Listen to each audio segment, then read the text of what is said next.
Hi everyone, I'm going to be answering question 13 of week 5 homework. So we are looking at a multiple choice question, which is asking us like which statement about electromagnetic waves is false. So to get started, I made a drawing here, and on the top I sketched the electromagnetic spectrum. So on the left side where it says radio waves, um, they are extremely long and lazy. And on the right side, we have X-rays, which have incredibly high frequencies and are super squished together, as you could see here.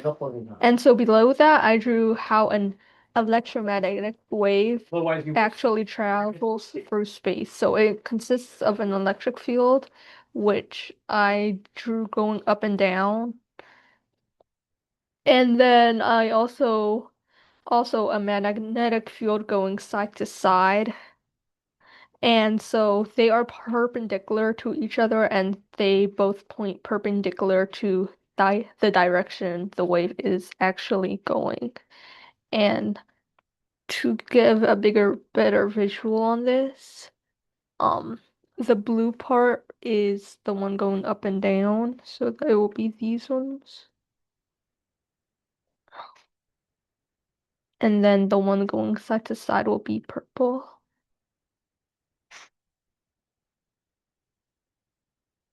Kind of like that. And so,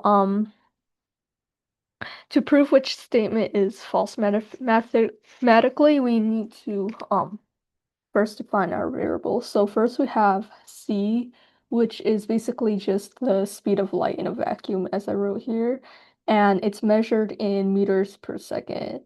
Next we have f, which is the wave's frequency in hertz. And then we have lambda, which I don't have the correct symbol for it, but it's the wavelength in meters. And also we have E, which is the energy of the wave, and it's measured in joules.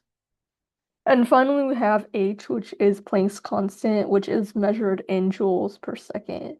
And so we will use all these to check our equations. So now we could do a quick math check by using our main wave equation, which is the speed of light, which is c, is equal to frequency, so f times the wavelength. And if we rearrange this to solve for the wavelength, we can get lambda is equal to c divided by f. And if we plug in our real numbers to see what happens, a standard radio wave has a frequency of about 10 to the power 6 hertz. And so if we divide the speed of light by that, we can get a wavelength of 300 meters. So let's just write that in equation form. So lambda of the radio is equal to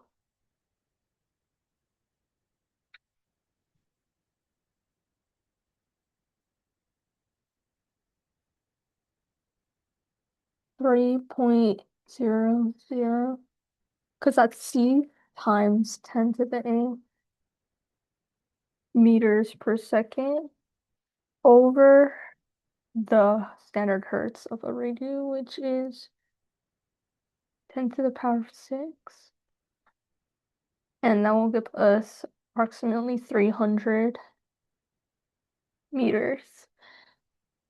And so that's actually longer. 300 meters is longer than 2 football fields. So if we look at an X-ray, um, its frequency is about 10 to the 18th hertz. And so if we divide it by that, so instead of 10 to the 6, it's 10 to the 18th,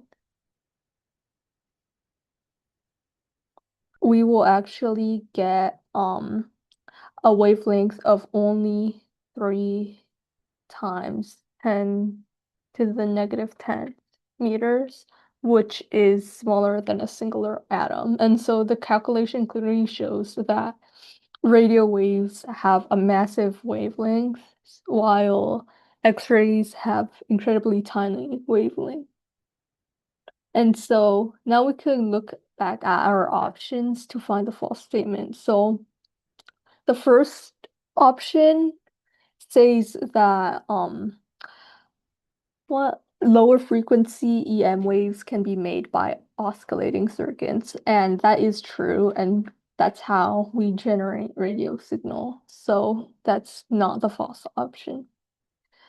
And the third option says that EM waves carry energy, which is also true because from our equation, E equals H times F, and also because the sun warms up your skin when you stand outside. And then the fourth option says that they have perpendicular electric and magnetic fields. And so my drawing shows that this is true because they are indeed transverse waves, as you can see here. And the last option says they all travel at the same speed in a vacuum, and that is also true because they all travel at the constant c, at the constant c. And so that leaves us with the second option that X-rays have longer wavelengths than radio waves. And as we just calculated, X-rays are incredibly short compared to radio waves, so this statement is false, which also makes it the correct answer for this question. So thank you for watching.